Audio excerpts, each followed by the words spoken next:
हंसराज जी और हम आज इसलिए आए कि 2-3 बार आपको कोयले घोटाले के बारे में हमने बताया था पहले भी, और कितना बड़ा घोटाला हुआ है।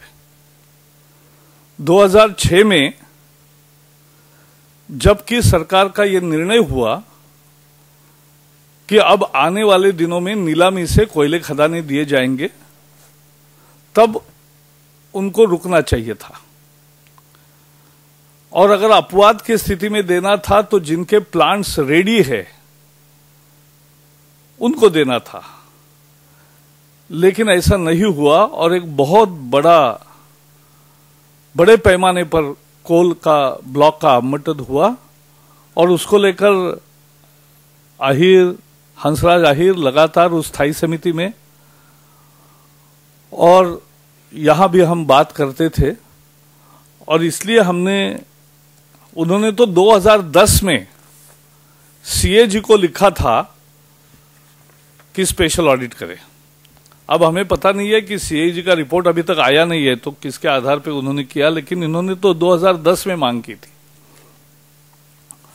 और हमें खुशी है दोनों को, इसलिए हम आज आपके सामने आए कि दोनों को खुशी है कि सीवीसी को जो शिकायत की थी, हमारी जानकारी जो थी वो दी थी, तो सीवीसी ने ये कहा है कि your complaints have been duly examined. यानी ऐसा नहीं कि हमने शिकायत की और वो पोस्ट ऑफिस के तरह उन्होंने भेज दिया। Duly examined in the commission and having regard to the nature of issues raised therein, allegations नहीं, issues raised therein, the same have been forwarded to CBI for the preliminary inquiry. That is the first step.